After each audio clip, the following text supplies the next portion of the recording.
saying he was staying over at his place that night because of an early morning meeting. We were supposed to get married in 6 months. The invitations were already ordered. My dress was hanging in my closet, wrapped in protective plastic. I was exhausted, my eyes burning from staring at spreadsheets for 12 hours straight. I reached for my phone to set an alarm and saw James's laptop sitting on the coffee table. He'd left it here yesterday. The screen was still on, just dimmed. I wasn't snooping. I wasn't the kind of person who went through their partner's things. But the email notification at the top of his screen caught my eye because the sender's name was my father's. My hand moved before my brain could stop it. Subject line. Our arrangement. I clicked it open. My father's words burned into my retinas. James, I've transferred the remaining $25,000 to your account as we discussed. That brings the total to $50,000 as agreed. I know this isn't easy, but Mia can give you the life Sarah simply can't.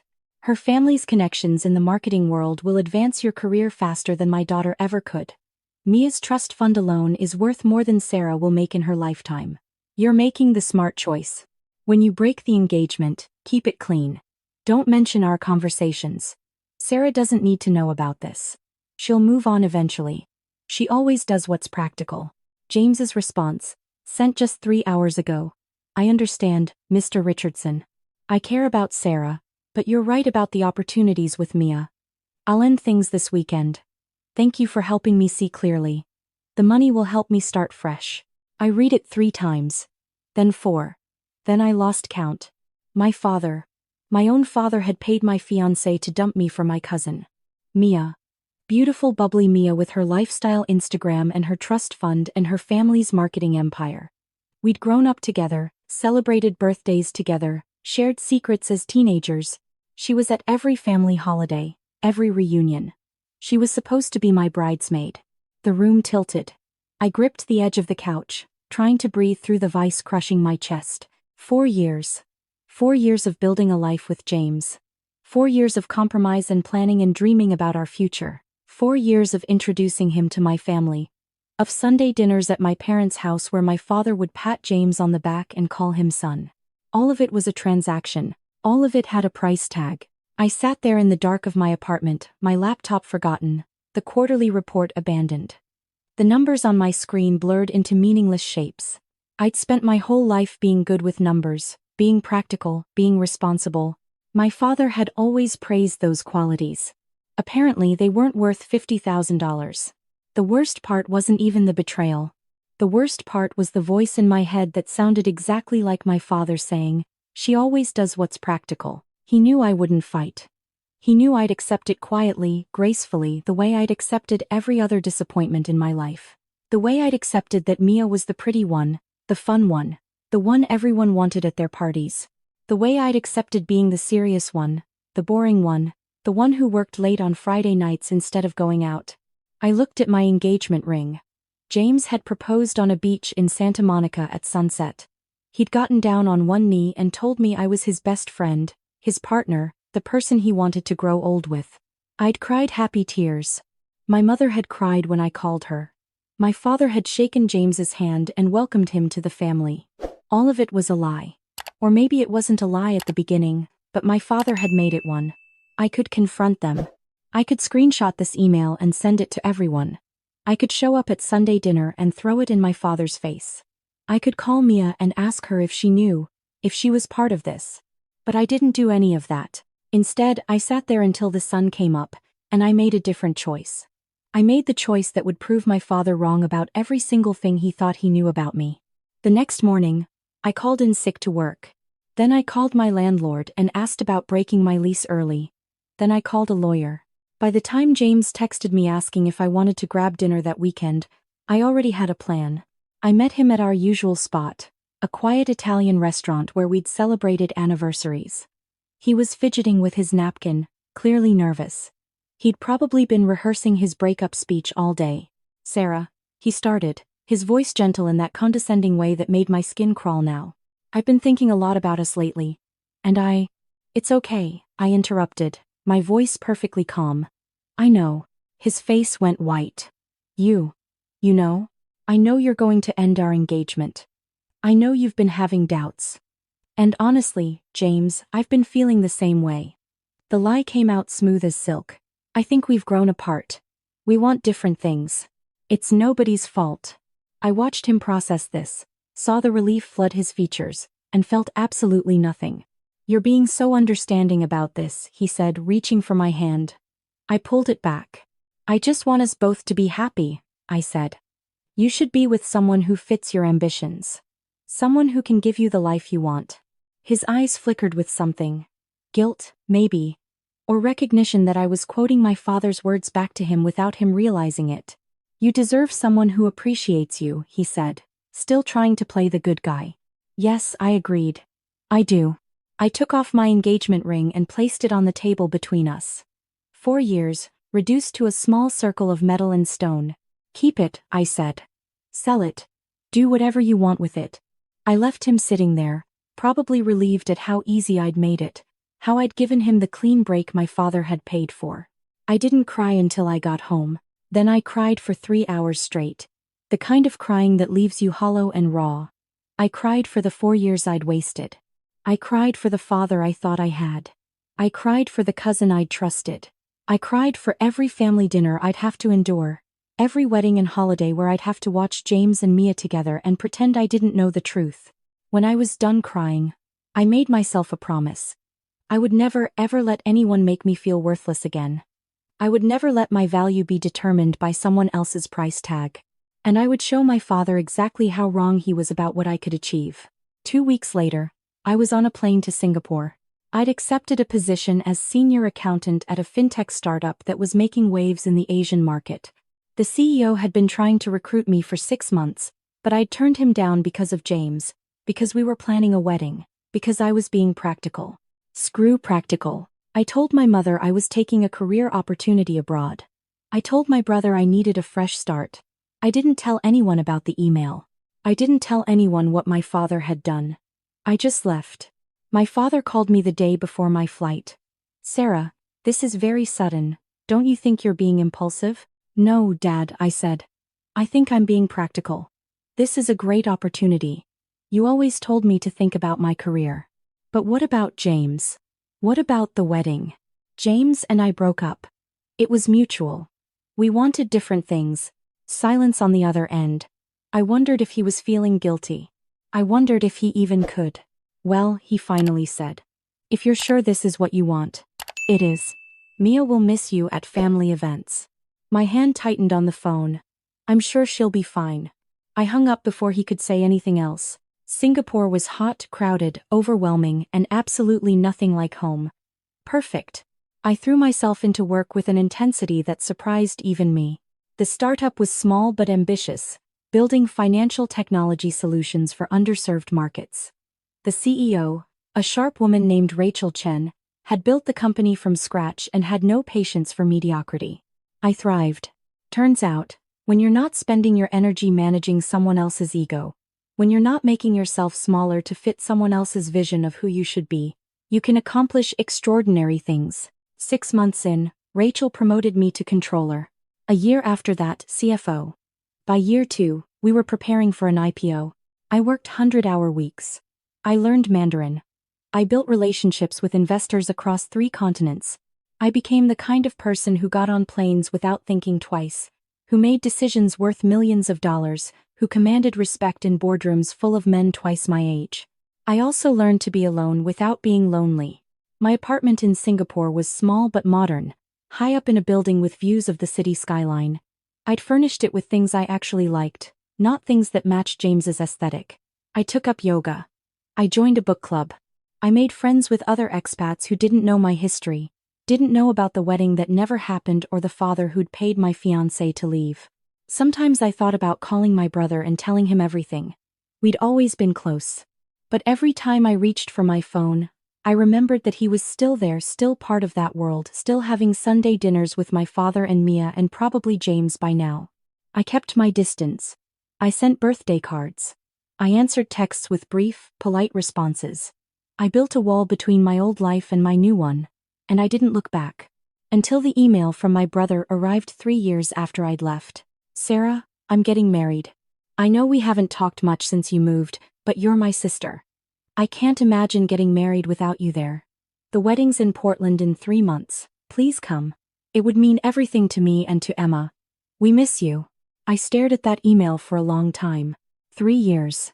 3 years of carefully constructed distance. 3 years of building a life where I didn't have to think about what my father had done, where I didn't have to see Mia and James and pretend everything was fine. But this was Michael. My baby brother, the one who'd called me crying when his first girlfriend dumped him, who I'd helped with his college applications, who'd always believed in me even when I didn't believe in myself. I couldn't miss his wedding. I called him. His face on the video screen was older, more mature, but his smile was the same. "You'll come?" he asked, hopeful. "I'll come," I said. "On one condition." "Anything. I'm bringing someone." I hadn't planned to say it.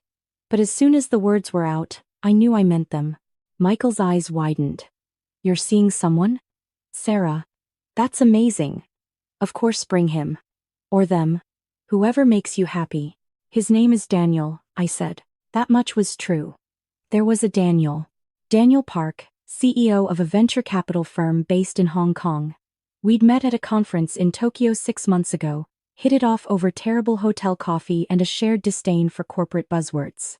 We'd been seeing each other when our schedules aligned, which wasn't often, but when we were together, it felt easy. Natural. Nothing like James. Daniel actually listened when I talked about my work.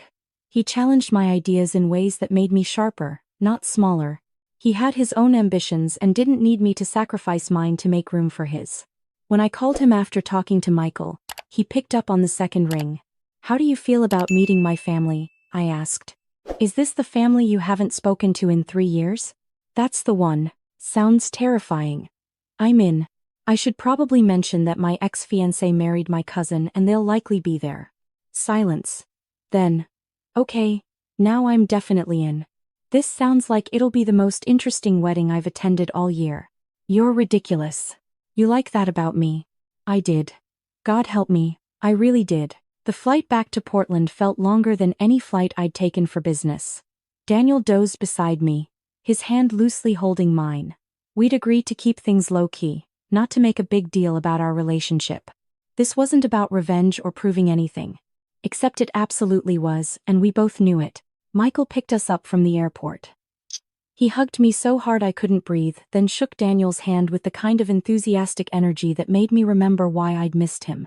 "I'm so glad you're here," he kept saying. "Emma can't wait to meet you. Mom's been cooking for 2 days straight. Dad's pretending he's not emotional, but he absolutely is." My stomach tightened at the mention of my father. "Mia and James will be there too," Michael added, glancing at me carefully. "I invited them before I knew." "I mean, I didn't know if it would be weird for you." "It's your wedding," I said. "Everyone who matters to you should be there." The rehearsal dinner was at a nice restaurant downtown. I'd chosen my outfit carefully. A navy dress that was professional but not uptight, elegant but not trying too hard. Daniel wore a suit that probably cost more than my first car but looked effortless on him. We walked in together, and I watched the room notice us. My mother saw me first. She gasped, dropped her wine glass on the table, and ran over to hug me. "Sarah. Oh, sweetheart, you look wonderful. And you must be Daniel. Michael told us about you." My father stood more slowly. He looked older, grayer. He shook Daniel's hand, sized him up the way fathers do, and said, "It's good to see you, Sarah." "You too, Dad." Mia was there with James. She'd cut her hair short and gained some weight. She still looked beautiful, but there was something tight around her eyes, something strained. James had lost hair and gained muscle, the kind that comes from spending too much time at the gym avoiding home. They both stared when they saw me. "Sarah," Mia said, her voice too bright. "Oh my God, it's been forever." "Look at you." "Hi, Mia."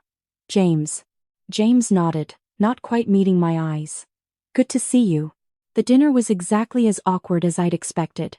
I sat between Michael and Daniel, answering questions about Singapore, about my job, about how Daniel and I met.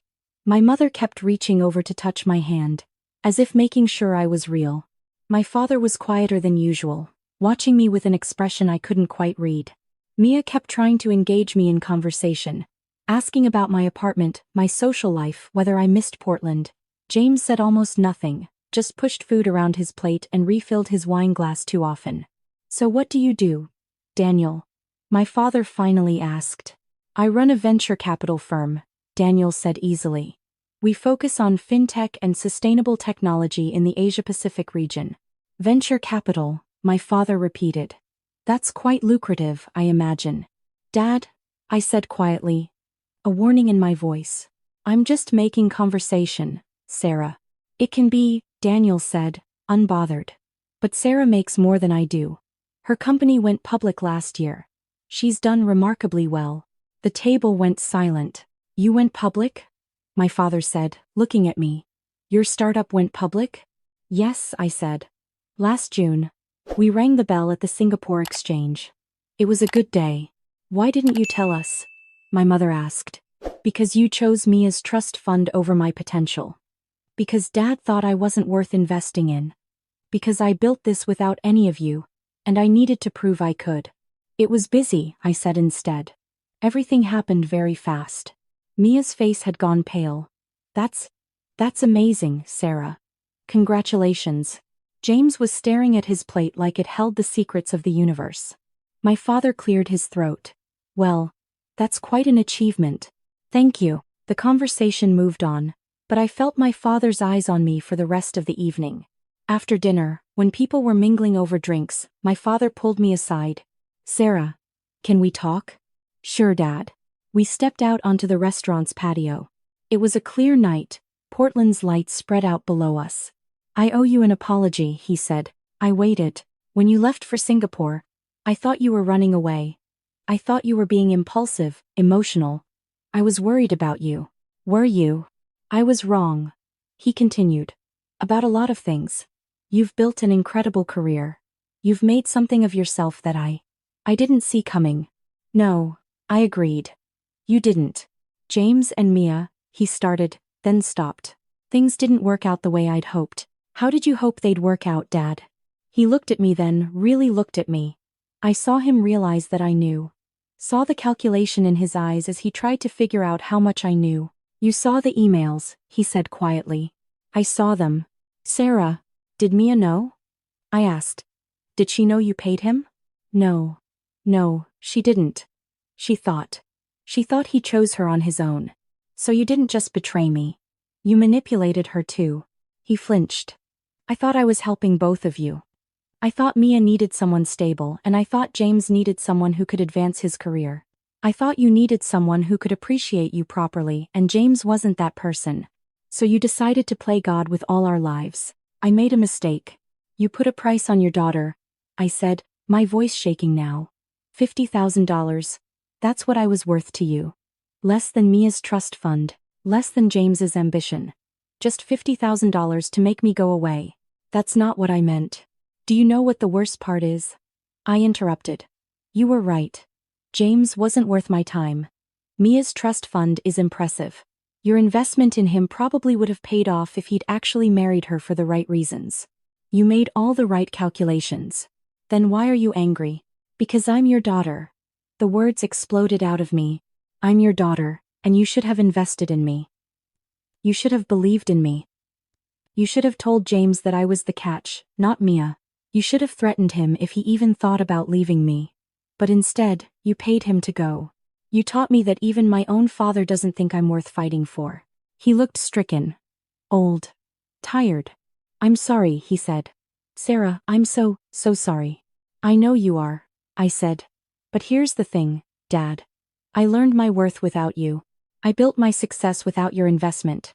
I found someone who chooses me every single day without needing 50,000 reasons to do it. So your apology, while I'm sure it's sincere, doesn't actually change anything. Can you forgive me?" I thought about it, really thought about it. "I don't know," I said honestly. "Maybe someday. But right now, I'm here for Michael. Not for you. Not for Mia.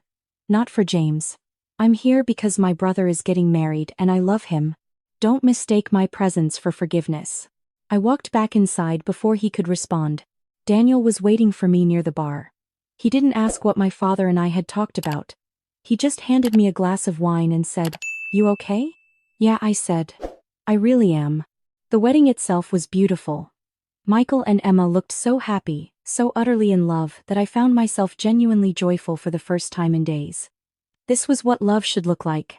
This was what choosing each other should feel like. At the reception, I watched Mia and James from across the room. They sat at their table barely speaking to each other. Mia checked her phone every few minutes. James drank steadily through the evening. When the DJ played a slow song, they didn't dance. I learned later, from my mother who'd always loved to gossip, that their marriage was hanging by a thread. James had cheated 6 months ago. Mia had found out but stayed because her Instagram brand was built around their perfect couple image. James stayed because he'd left his job to manage Mia's influencer career. And he had nowhere else to go. My father's $50,000 investment had bought them both a cage. When the DJ called for the bouquet toss, Emma looked right at me and grinned. I shook my head, but she was insistent. A group of women gathered on the dance floor, including Mia, who joined with a forced smile. Emma turned around, counted to 3, and threw the bouquet directly at me. I caught it on instinct. The room erupted in cheers. Daniel was laughing. Michael was giving me a thumbs up. My mother was crying, happy tears. Mia was staring at me with an expression I couldn't quite read. Sadness, maybe. Or regret. Or just exhaustion from pretending everything was fine. I felt, surprisingly, nothing but pity for her. Guess that means you're next, someone called out. Daniel came over, took my hand, and pulled me onto the dance floor. What do you say? He asked, his voice low. Want to make an honest man out of me? Are you seriously asking me to marry you at my brother's wedding? God, no. That would be tacky. I'm asking if you'd be okay with me asking you next month in Bali. I've already got the ring. I stared at him. You have a ring. I've had it for 2 months. I was waiting for the right moment. But seeing you catch that bouquet, seeing you stand here after everything you've been through, looking absolutely unbothered by all these people who hurt you. I don't want to wait anymore. That's the least romantic proposal preview I've ever heard. The actual proposal will be better. I've been working on it. You're ridiculous. You keep saying that. You keep proving it. Is that a yes? I looked around the room. At my brother dancing with his new wife. At my mother chatting with Emma's parents. At my father watching me from across the room with something that might have been pride or might have been regret. At Mia and James at their table. 2 people trapped in a life built on lies and money and all the wrong reasons. I thought about the last 3 years. About the late nights and early mornings. About learning to value myself. About building something real. Yes, I said to Daniel. It's a yes. We danced while my family watched. When the song ended, my father appeared beside us. May I? He asked, gesturing to me. I looked at Daniel, who squeezed my hand and stepped back. My father and I danced in awkward silence for a moment before he spoke. I know you said you're here for Michael, he said. But I hope you know how proud I am of you. What you've accomplished. Don't, I said quietly. Please don't try to take credit for my success. You didn't invest in me. You didn't believe in me. I did this in spite of you, not because of you. I know. Do you? Because you spent my entire life telling me to be practical, to be sensible, to not reach too high. And the second I started actually achieving something extraordinary, you decided I wasn't good enough and paid someone to leave me. You taught me that I had to leave everything I knew to prove my worth. And you did, he said. You proved it. I shouldn't have had to. The song ended. I stepped back. I need to go, I said. Daniel and I have an early flight tomorrow. Will you come back? He asked. For holidays? For visits? For Michael, I said. When he needs me, I'll be here. But Dad, you and we're not going to have Sunday dinners anymore. We're not going to be the family we were. You broke that, and I'm not interested in pretending it's fixed just because you're sorry. What about Mia? What about her? She's your cousin. You grew up together. She married the man you paid to leave me. Whether she knew about the money or not, she chose to be with him. She made her choice. I've made mine. I walked away from him, back to Daniel, back to the life I'd built without any of them. My mother caught me before we left, pulling me into a fierce hug. Come back soon, she whispered. Please. I've missed you so much. I will, Mom. I promise. Michael and Emma walked us out. Michael hugged me goodbye and said, I'm really glad you came. And I'm really glad you're happy. Me too, little brother. Me too. On the plane back to Singapore, Daniel held my hand and asked, "How do you feel?" "Lighter," I said. I thought seeing them again would make me angry. Or sad. But mostly I just feel free. No regrets? About leaving? About building my life somewhere else? About saying no to forgiveness? I thought about it. Not even a little bit. "Good," he said. "Because I have a confession. I didn't just come to your brother's wedding to meet your family. I also came to see if there was anything here worth competing with. And I'm very happy to report that Singapore has everything you need. Including me." I laughed, the kind of genuine laugh I hadn't heard from myself in years. "You're absolutely ridiculous. You keep saying that like it's a bad thing." It wasn't. 3 months later, Daniel proposed on a beach in Bali at sunset. He got down on one knee and told me I was his partner, his equal. The person who challenged him to be better every single day. I said yes without hesitation. We got married 6 months after that in a small ceremony in Singapore with 20 people who actually mattered. My mother came. Michael and Emma came. A few close friends from work, from my book club, from the life I'd built. My father sent a card with a check inside. I tore up the check and donated the card to recycling. Mia sent a message on Instagram. "Congratulations, Sarah. You look so happy." I read it, thanked her politely, and never responded to another message. James didn't reach out at all. My life now looks nothing like the life I'd planned with James all those years ago. I don't live in Portland. I don't have the house with the white picket fence. I don't have the Sunday dinners with extended family. Instead, I have a partnership built on mutual respect. I have a career that challenges me. I have a life that spans continents and cultures. I have the kind of success that my father couldn't have bought for me even if he'd wanted to. I have worth that nobody can put a price tag on. Sometimes people ask me if I ever forgave my father. The answer is complicated. I don't hate him. I don't wish him ill. But I also don't let him back into the intimate spaces of my life. He gets birthday calls and occasional updates. He doesn't get to walk me down the aisle or meet his grandchildren first or have opinions about my marriage. He made his choice. I made mine. And my choice was to stop letting other people define my value. My choice was to build a life so full and rich and successful that betrayal became irrelevant. My choice was to prove that the best revenge isn't anger or confrontation or making them pay. The best revenge is building something so beautiful that you forget you ever needed revenge at all. When I look back now at that night when I found the email, at the moment when my world shattered, I can finally see it clearly. My father didn't destroy my life. He just showed me that the life I was living was too small for who I was meant to become. In the end, that $50,000 was the best investment he never meant to make, because it bought me something he never anticipated. It bought me freedom.